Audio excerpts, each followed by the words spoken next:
University Marching Band. For your halftime entertainment, we celebrate the 43-year reign of the speed metal kings, Metallica. With 9 Grammy Awards and 14 nominations, 38 concert tours worldwide, and 11 studio albums that span 4 decades, the Titans of Thrash remain the standard by which all other metal is measured.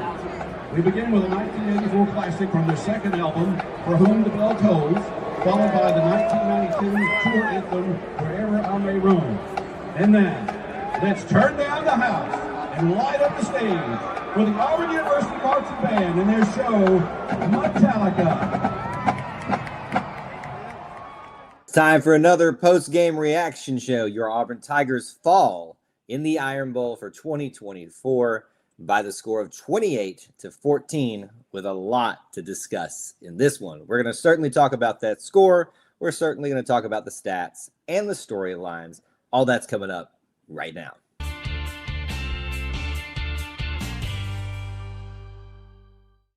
War Eagle, everybody, welcome back to another edition of E2C Network Live, where we talk about the Auburn experience. What is that Auburn experience? We talk about Auburn sports. We talk about Auburn culture, and certainly we talk about Auburn family stuff. If an easier way to say it for you might be, if it's orange and blue, it's what we do. So we thank you so much for joining us in what we do for this evening. What we have on tap for you now is our reaction show for Auburn versus Alabama, the 89th, I believe, edition of the Iron Bowl, the 2024 edition. The Tide takes down the Tigers in Tuscaloosa 28-14. A lot of frustrations, a lot of questions, and a lot of forward-looking right now. But we're going to keep the forward-looking a little bit on the down low this time. We're going to talk about mainly what just happened in this game.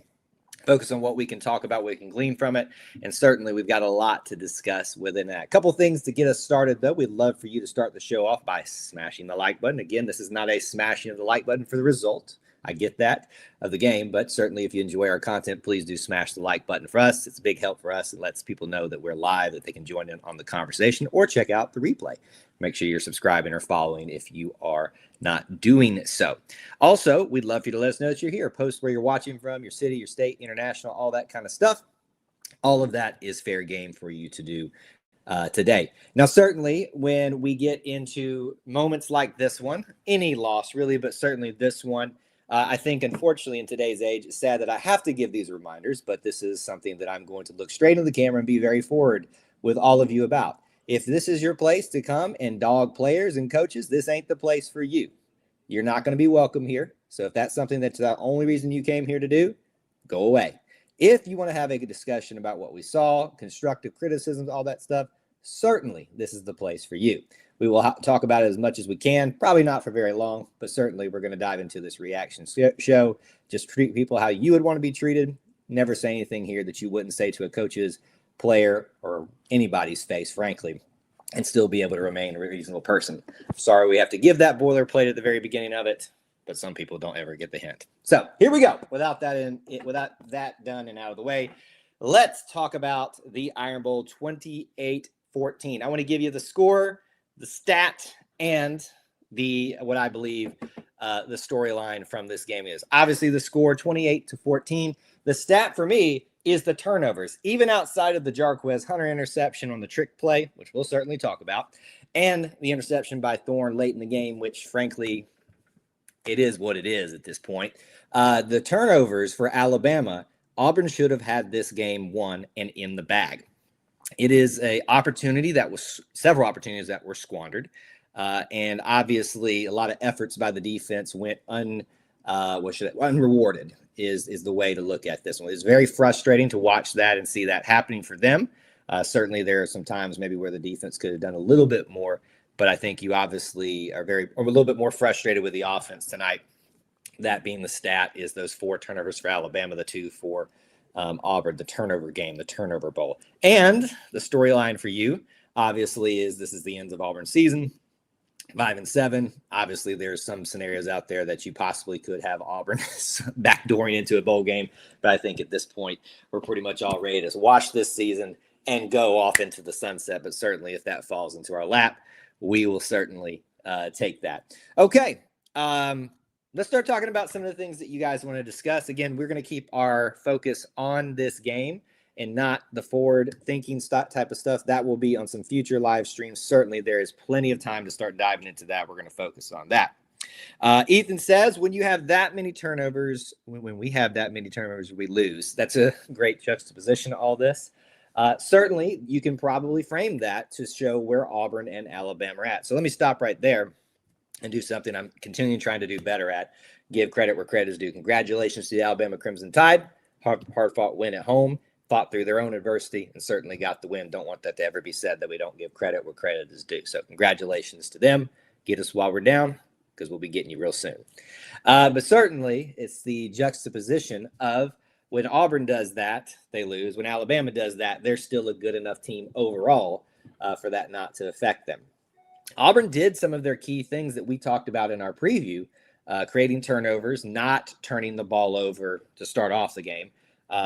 Just wasn't able to cash it in. This is the story of the year. You look at all the stats with the offense. You look at all the opportunities. There was the stat that was thrown up on the screen, how many times Auburn had been in the red zone and what their percentage was of getting a touchdown. It was 50% coming in the game. I believe it's now below 50%. That ain't good. So you can have all the great stats in the world. You can have all the great stuff in the world, but certainly you got to finish the job. That's just how it goes right there. So good thing to bring up right there. Do two different teams to compare that type of thing. Robert, borderline, going a little too far with these things. I'm just going to challenge you, Robert, not to these things of calling something junior high or high school. It's just old. Let's stop with the name calling of things. Certainly, the play calling at times was a little bit questionable. Certainly, you have to talk about that with play calling. You have to talk about execution as well. I think what we're all referring to when we talk about the play calling was out of that the stoppage in time. I can't remember if it was a timeout or not. I believe it was. Maybe it was an injury timeout. The trick play to run Jarquez. The decision to run that play. If it happens like it happened, you look like an idiot. If it happens and it's great, like it works out, you look like a genius. So it's one of those things that's a win-lose situation. There's no in between. I think I would hope that Jarquez would be a little bit better coached up in that situation to only throw that ball if you are sure it's going to work out. Now, there wasn't much of another option. They were closing in on him. I know he just wanted to get it out and make a play for his team. Certainly, he probably was a little bit frustrated with his carries tonight. I think we can all look back at that and say, not a good call, not a smart call. Then again, if it works out, it looks good in the situation. Play call it on no deep throws until late, no pounding the ball on the goal line. Kenneth, I'm going to disagree with you a little bit there. We did pound the goal at the goal line, and we were stopped at the goal line. So it's not that simple, as I always try to point out with you guys.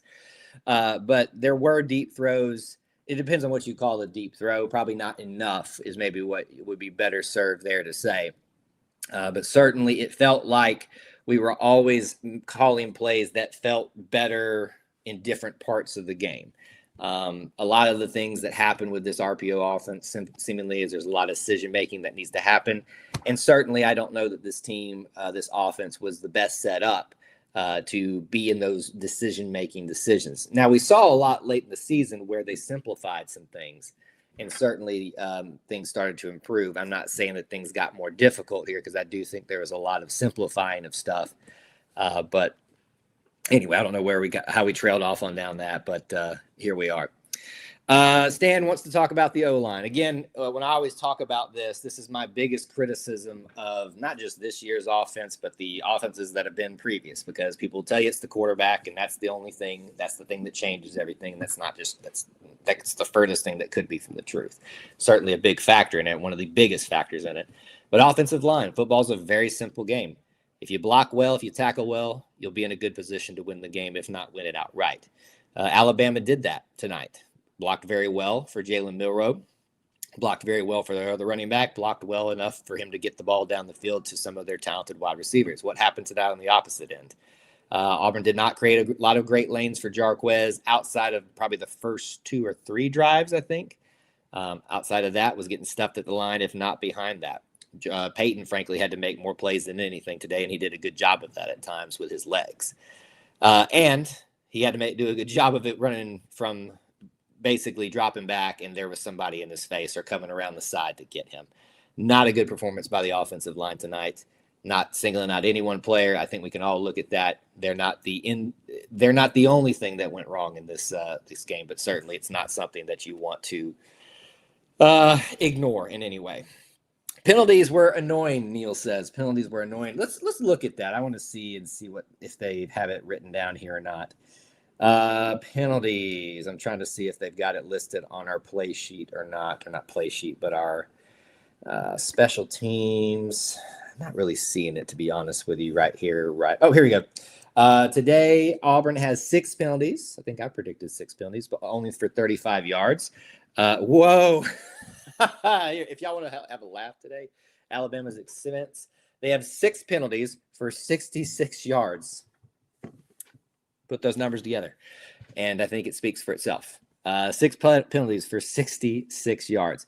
I do think that the officiating was probably a little bit questionable on both sides, a little very chippy, and I think at times there were some responses that were made that weren't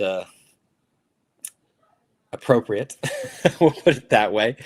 So we'll just leave it at that. Never want to really dive too much into blaming refs or anything like that. I think Alabama will probably be doing a lot of that, and they certainly would with that fight situation. Let's see here. Third downs tell the story. Well, let's look at that. Let's certainly go look at that right now. And I believe you're going to be right, Stan. And I'm glad y'all are like, see, this makes me happy when our audience is starting to learn my cadence of things and know the things that I like to talk about. See, you're already in my head. Third down percentage tonight. Honestly, not as bad as I thought it was going to be, but it's not good. Third down percentage tonight, 4 of 12 for Auburn. And that is 1 out of every 3. Not good. Could have been worse. Not good. Alabama, 12 of 18. So what's the greater thing to react to is not just the 4 of 12, but 12 of 18 for Alabama. Third and Auburn came back to haunt us tonight. Now, as I started the show off by talking about with the third down, with the defense creating a lot of opportunities for this offense and the offense squandering them. Certainly you can look at the defense in this area and say, yeah, got to find a way to get off the field on third down. That's something that haunted us really badly in the first half of the season. So again, in this game, when you're on the road in the SEC, you must convert on third down and you must stop them more often than not on third down. Well, Rodney, that's not a great perspective to have, buddy. You should never be glad it's over because that means we got to wait for football. I understand the sentiment, but we can do better than that. Let's see here. WT says third downs do not tell the story. What tells the story is what happens on first, second downs to set up the third downs. WT, I think you're just adding extra things into what is being said here. Certainly all of the downs matter, but what I think Stan was focusing on, if it was Stan, I think is his comment, was the fact that Alabama got 12 out of 18. The fact that they had 18 opportunities on third down is one thing. The fact that they converted 12 of those is ridiculous. Absolutely ridiculous. Bryant wishes they had ran the ball on 4th and goal. Again, always keep in mind, if you do that in that situation, it works. You look like a genius. If you don't, you look like an idiot. Everybody would be saying the exact opposite. Brian, I'll be honest with you. I had zero faith that they could get us 1 yard. I truly did. And I hate to say that about a group of individuals, not the individuals, but the group as a collective. But I had zero faith that they could get us 1 yard. I truly did. Much less 2, much less 3. Especially when you have such a contained space of focus that you're trying to keep them from doing something as simple as run the ball. I had zero faith in that. Let's see. Brian checking in from the Great White North. And he reminds us all that it's great to be an Auburn Tiger. Not capitalizing the 4 turnovers by Bama was really bad. I hope they could at least get 17 points on those 4 turnovers. I would argue if you go down and if you convert on 2 of those, we're probably talking about a situation where Auburn is trying to keep Alabama from coming back in on a last-second play or something like that.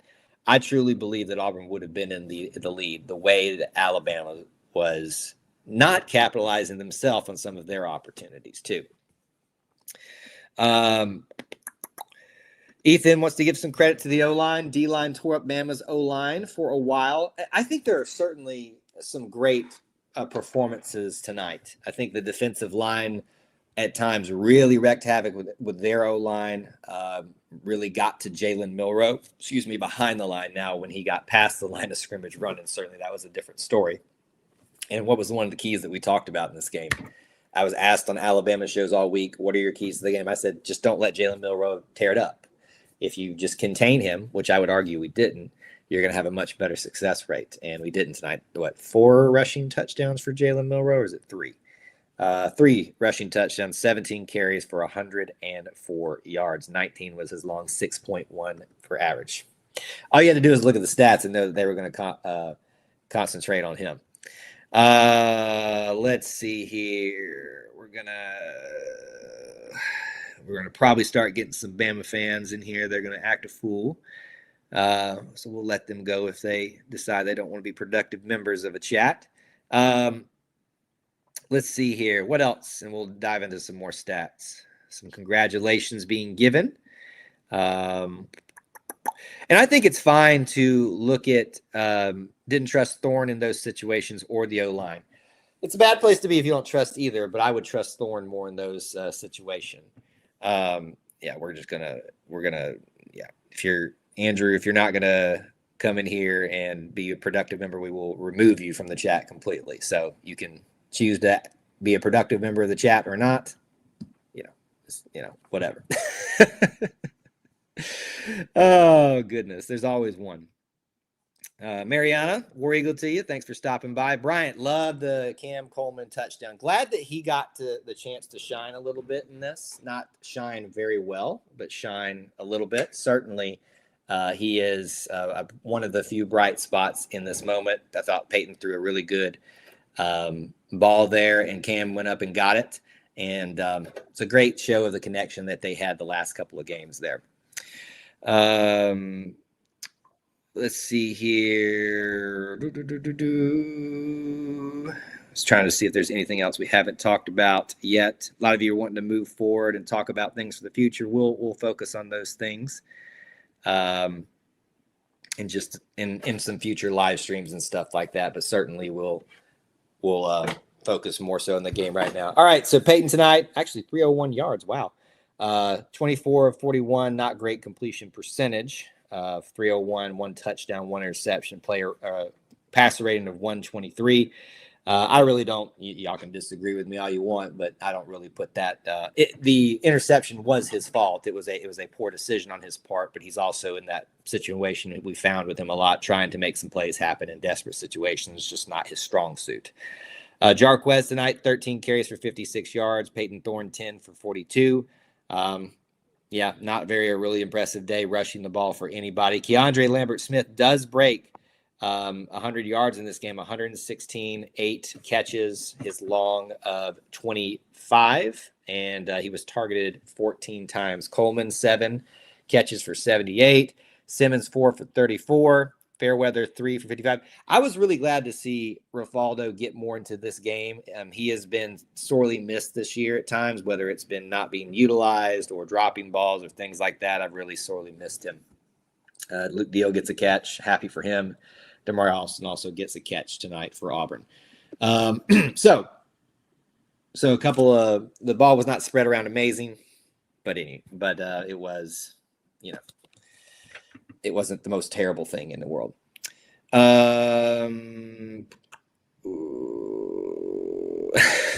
Are we debating the validity of Riddick's comments now?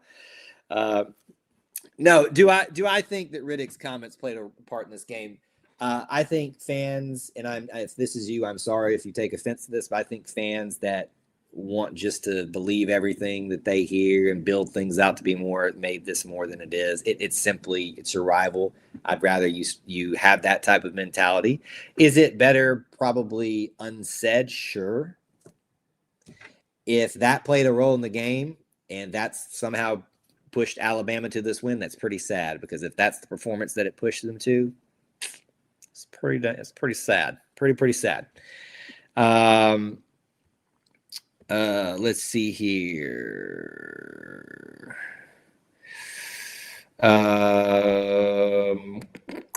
Yeah, and I think it's a fair-ish perspective, wishing him success going forward. He tried. It's not like he tried to make us fail, but you just don't feel like he was the right fit. I think it's also easy. It's important to recognize with Peyton that he may not have been the best fit for us, but unfortunately he was the best fit for us, or else somebody else would have been out there. We tried somebody else and it didn't really work out against, stiffer competition. But certainly I think there are better fits out there that could have been or whatnot, and it just didn't really come together all this year.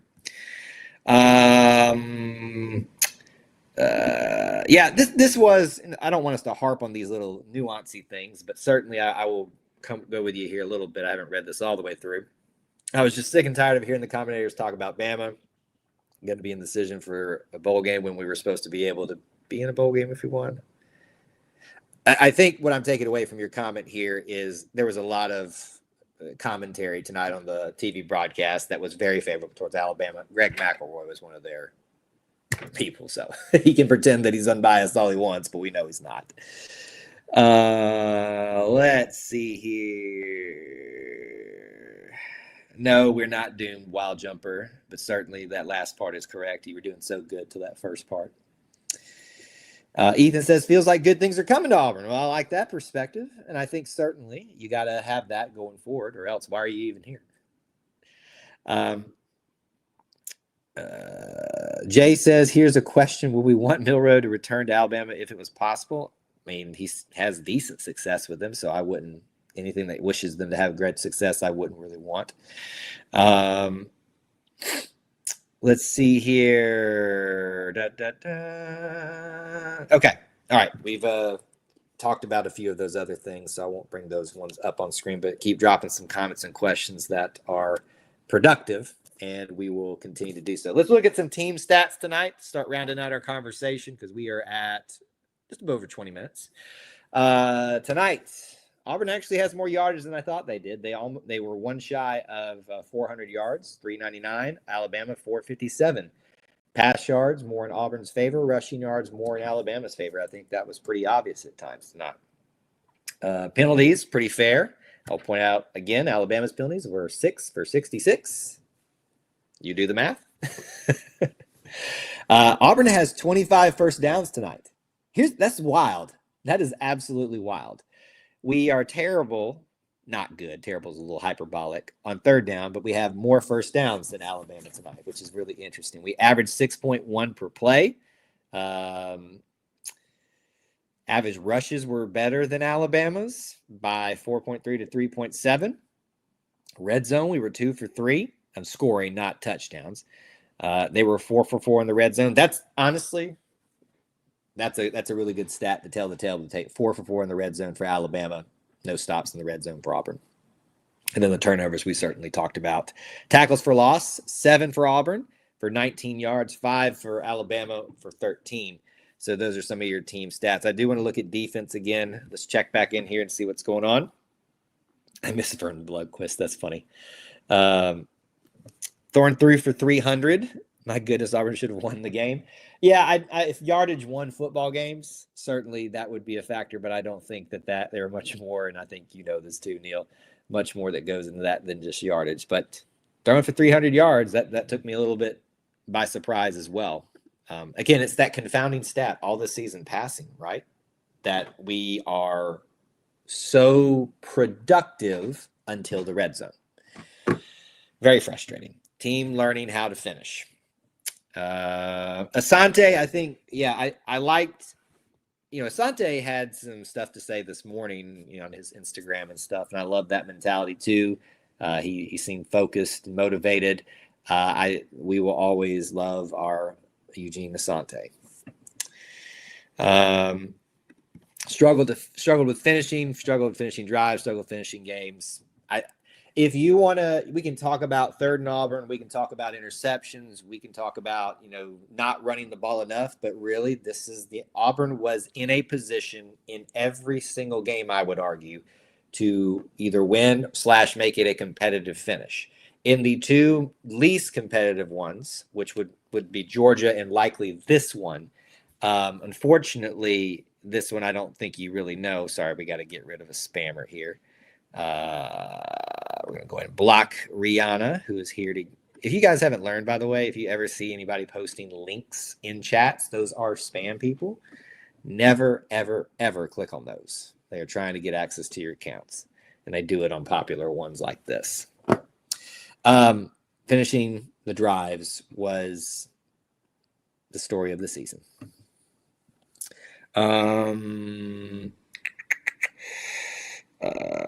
Jacob says, I felt like the offense looked flat and lacked energy in the first half. Trying to think back. See if I agree with that. Probably less I can disagree with than make a difference about. Yeah. We're going to get rid of that comment. It's ridiculous, Travis. Hyperbolic, not productive whatsoever.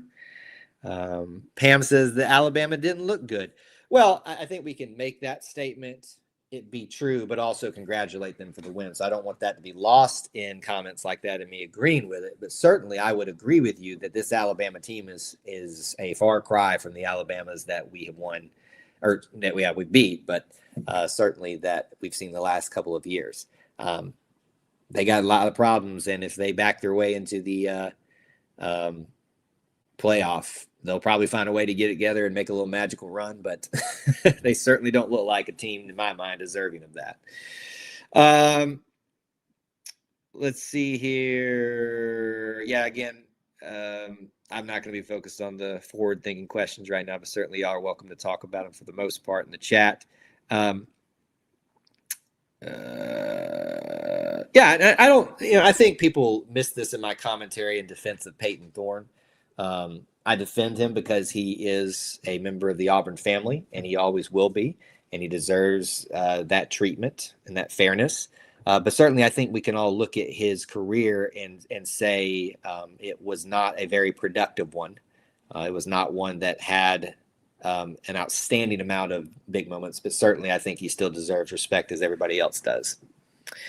Oddly enough, this is the closest margin of victory against Alabama and Tuscaloosa since 2014. That's a very interesting note to bring up. So if you want to find little nuggets, if you're looking for moral victories, we don't focus on those here, but certainly that's a little bit of a nugget that you could look at and say, are we heading in the right direction? Given previous stints here in Tuscaloosa, we'll take it. Yes, Travis, we do need it. We talked about this a little bit earlier, giving some credit to the defense for giving the Auburn offense opportunities. Was good. Oh, I do love this, and let's use this to round out our initial comments here. Brian Battie was at the game. He's doing really good, it seems, and praise God for that. Absolutely. Out there with his brothers, another little great motivating factor with them. Not that they needed any others, but certainly we'll take that. That is something that's beyond football. And I'm sure he felt loved and honored by his teammates to be out there once again with them. Obviously not to play or anything like that, but that was it was a nice moment to see happen earlier this week and know that he was at the game. Very happy that Brian Battie is learning how to cope with his loss, whether that be his family loss, his personal physical loss, things like that. Certainly very happy that we still have Brian Battie around and that he still gets to be part of this Auburn family in the flesh, because it didn't look like that at times. All right, here's what we're going to do. We're going to round out the show real quick. Final comments, questions, derogatory rebuttals that are productive. Get them in now, get them in fast while it's hot. I don't have any cue cards ready for you, I believe. Yes, we're on vacation, so things are prepped like they normally are. But let me just give you the rundown. We will have a we will have a Auburn Experience live recording tomorrow, 9 p.m. Eastern Time, 8 Central, episode 105. And we will certainly talk about this, putting an end cap on the season. We got a lot of other things to talk about. It's going to be a busy week, believe it or not. We got a big basketball matchup coming out. On Wednesday is going to be busy, y'all. I got to get some rest. We got Duke and Auburn, and we got signing day. We are certainly going to be doing a lot of stuff related to that. There will be no Auburn Family Night live stream because those two things are going to collide anyway, but you'll get your fill of live streams of things that you want to talk about with a post-game stream there as well. Look for any of those things coming up, and we're going to be kind of moving into more of our winter schedule with football season now officially unofficial, because you just never know these days, done, which it likely is. So be looking for some of that. As always, like, subscribe, follow. This is a place that you like to be and hang out. And it's not for everybody, as I kind of said at the beginning of the season, but also the thing. Will there be any more football live streams? Basketball seems to be taking over from here on. Certainly. And you remember, Neil, that we do our Wednesday night shows most Wednesday nights, unless there is something conflicting with it, which there will be this week. There will be a few more of those times this basketball season where they have late basketball games that would be during our time. So we'll work around it and do it the best we can. That is pretty much mostly what we focus on there. But we will do things for National Signing Day. We will do things, most likely some videos when people commit, on different days other than National Signing Day. We'll be talking about other topics related to that. Football content's not done here at E2C Network just because the season's done. We are obviously, though, going to have certainly a heavy emphasis on basketball going forward. Let's see here. You always find a way to do with that Auburn Family Night. Well, you should blame Auburn and college football, not me, because they picked National Signing Day and they picked the Duke game to be on those days. All right. Let's end it there, folks. Thanks for hanging out. Thanks for being a fairly productive stream. I think it was probably one of our more fairly productive ones, given the result and given somehow the other ones went this week. Again, I always say this. We don't always have to agree, but I always will stress that we disagree the right way. And if that's not something that you can do, certainly you might want to think about going, somewhere else for that. We hope that you won't do that, but we're building a more productive and more well-informed and more constructive way to be Auburn fans here on our channel. And if you want to be a part of that, certainly we welcome you here and want you to be a part of that. Thank you guys for sticking with us through a very rough football season. Again, just because it's done here, us talking about this season, these games, doesn't mean we're done with football content at the U2C Network, the Auburn Experience. Thank you guys so much. Till we talk to you again, y'all be good and love on our players because they need it. War Eagle.